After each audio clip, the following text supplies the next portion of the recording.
पाकिस्तान, सऊदीया और तुर्की के लिए हंगामी खबर। ईरान जंग ने रात के पिछले पहर एक नया मोड़ ले लिया है। तेहरान से बड़ा ऐलान हुआ है तो वहीं दूसरी जानिब अमरीकी जर्नैल के इसराइल के दौरे के बाद अब ये खबरें सामने आ रही हैं कि इसराइल यकतरफा तौर पर ईरान पर हमला करने जा रहा है। आबनाए हुर्मुज़ के मामले पर ईरान ने एक ऐसी सुर्ख लकीर खींची है जिसने अमेरिका के पास भी अब और कोई ऑप्शन नहीं छोड़ा।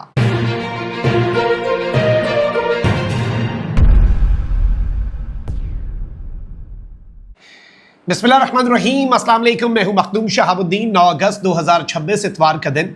नाज़रीन किराम, मशरिक़ वस्ता की सूरत हाल के हवाले से मेरे पास कुछ लेटेस्ट डेवलपमेंट्स हैं जो आपके सामने रखनी है।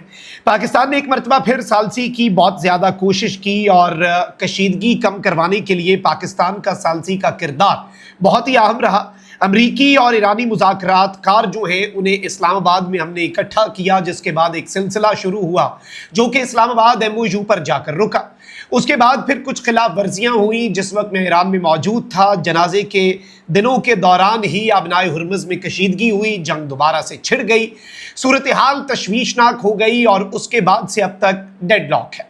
नाज़रीन किराम, कुछ हमले तो रुके एक दूसरे पर जो चल रहे थे, लेकिन अचानक से एक मरतबा फिर कल ईरान की तरफ से आबनाए हुर्मुज़ में उसकी मर्जी के बगैर क्रॉसिंग की कोशिश करने वाले एक UAE की जो ऑयल जाइंट कंपनी है उसकी एक बहरी जहाज, उसके एक वेसल को हिट कर दिया गया। ये सारी बातें अपनी जगह पर। ईरान और ओमान इस वक्त डील के बहुत करीब हैं। मुश्तरका तौर पर चीज़ें जो हैं वो आगे लेकर बढ़ने के बहुत ज़्यादा करीब पाए जा रहे हैं। ये सारी बातें मस्बत भी हैं, पॉजिटिव भी हैं और डिसाइड तो यही हुआ था कि ईरान और ख्वाहिश ये थी कि ईरान और ओमान के दरमियान मामलात तय हो जाएं, उसी को बेसिकली अनेक्स कर दिया जाए, जैसे आप स्टेपल कर देते हैं, नथी कर देते हैं इस्लामाबाद MOU के साथ। ये वाला जो एग्रीमेंट है इसमें अमेरिका नहीं होगा, क्योंकि ईरान का असूली मौक़िफ़ है कि अमेरिका होता कौन है इसमें साइन करने वाला, ईरान और ओमान है, दो फरीक हैं जिनका आबनाए हुर्मुज़ पे कंट्रोल होना चाहिए। लेकिन इसकी बुनियाद पर इस्लामाबाद MOU रिवाइव हो जाए।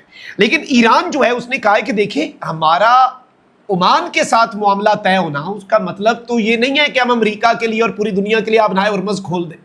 पासदारान इनकलाब ने भी यही स्टेटमेंट दी कल कि भाई हम इस तरह से नहीं करेंगे, हमारे कुछ मुतालबात हैं, अब हमारी कुछ शराइत हैं। ओमान के साथ हमारी सेटलमेंट हो गई, वो एक अलग चीज़ है, वो ओमान जाने और हम जाने। लेकिन अब ये जो मुतालबात हैं, क्या अमेरिका इन्हें तस्लीम कर पाएगा? इसराइल वाला मुद्दा क्या है? लेटेस्ट अपडेट्स क्या हैं? US होपफुल है लेकिन ईरान ऐसा कोई इशारा नहीं दे रहा। सारी अपडेट्स डिस्कस करते हैं, लेकिन उससे पहले अगर अभी तक आपने इस वीडियो को लाइक नहीं किया, लाइक ज़रूर कर दें। कॉमेंट सेक्शन में राय का इजहार भी कीजिएगा। पाकिस्तान जिंदाबाद का नारा आपने कॉमेंट सेक्शन के अंदर ज़रूर लिखना है। नाज़रीन इकराम, एक जानिब ईरान कह रहा है हमारी अमेरिका से भी कोई बातचीत नहीं हो रही, हमने मुज़ाकरात करने हैं।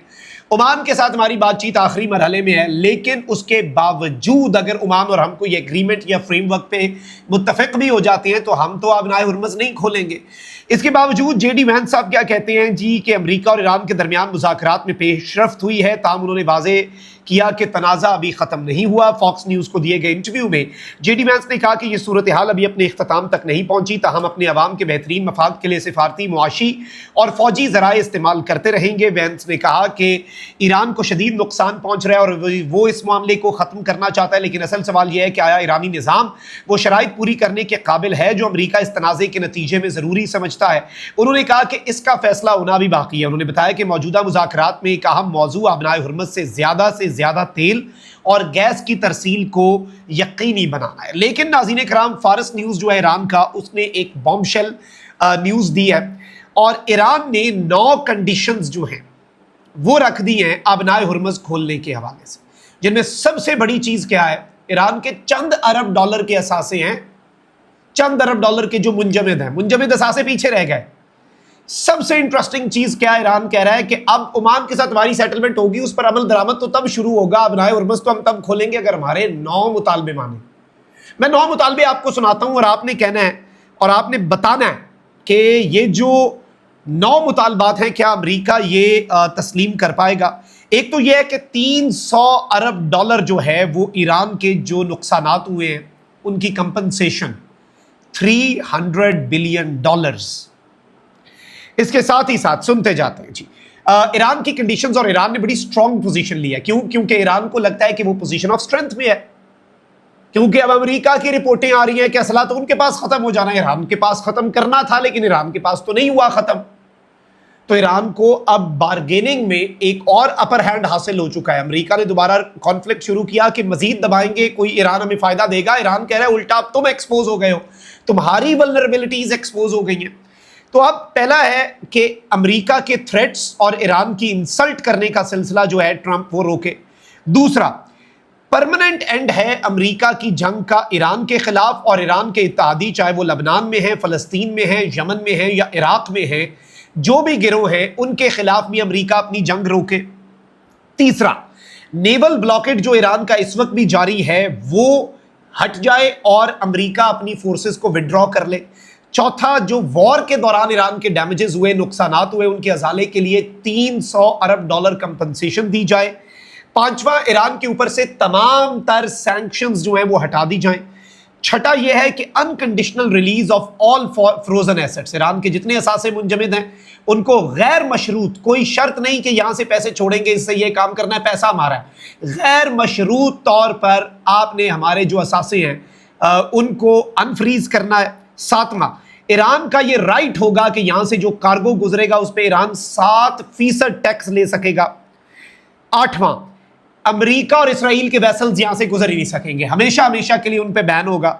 और फिर 20% वायलेशन टॉल होगा शिप्स के ऊपर अगर वो कंडीशंस को ब्रीच करते हैं, यानी वैसे 7%, और अगर किसी ने ना इधर ऊपर नीचे किया, किसी ने कोई शरारत की कोशिश की तो उससे 20% टॉल लिया जाएगा। अब इस सब के अंदर नाज़रीन कराम, अमेरिका के लिए ये सरेंडर डॉक्यूमेंट होगा। अमेरिका क्या इन सारे मुतालबात को मान लेगा? पहले ये सारी बातें अमेरिका ने माननी थी अगर ईरान आहिस्ता आहिस्ता 60 दिन के अंदर अपने न्यूक्लियर प्रोग्राम और हर चीज पे, अब ईरान कहता है कि हमारा न्यूक्लियर हथियार हमारे पास है ही, आप बनाए और मजहब कर लो जो करना है।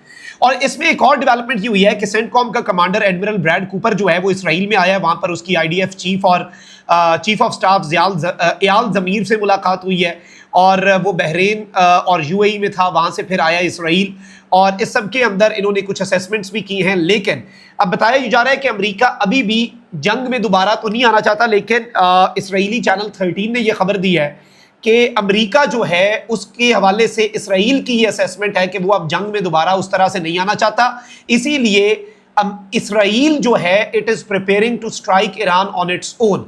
इसराइल अब तैयारी कर रहा है कि ईरान पर ऑन इट्स ओन अमेरिका के बगैर जो है वो हमला कर दे, और ये एक बहुत बड़ी मेजर एस्केलेशन होगी, मेजर डेवलपमेंट होगी, और एक मरतबा फिर जंग के साए मंडला रहे हैं। एक नया एग्रीमेंट इस रीजन में हो चुका है, और ऑब्वियसली आपको पता है कि सऊदी अरब हो, तुर्की हो और पाकिस्तान हो, ये तीनों कह चुके हैं कि ये जंग रुकनी चाहिए। इवन US को भी प्रेशराइज करने में इन तीन मुल्कों ने बड़ा रोल प्ले किया। पाकिस्तान तो है ही मीडिएटर, टर्की और सऊदी अरेबिया तो अमेरिका तक पे प्रेशर डालते रहे कि ये काम ना करें, इस जंग से निकले। लेकिन अब देखना यह है कि ईरान ऑब्वियसली, देखिए बार्गेनिंग में एक और चीज़ भी होती है ना कि आप जरा मुतालबात ज़्यादा सामने रखते हैं, बाद में अगले को कहते हैं चलो यार तुम्हें इन तीन पे हम कंसेशन दे रहे हैं, बाकी हमारी बातें मान जाओ। तो ईरान ने एक बड़ा भारी भरकम अमेरिका के आगे सरेंडर डॉक्यूमेंट रख दिया है, जो कि अपेरेंटली इस सिचुएशन में एज इट इज तो अमेरिका तस्लीम या कबूल नहीं करेगा। लेकिन मामला कहां पर जाकर रुकता है ये हमें भी नहीं इल्म अभी, और देखना होगा कि क्या बनता है। अपना बहुत ख्याल रखें। अल्लाह निगहबान। पाकिस्तान जिंदाबाद।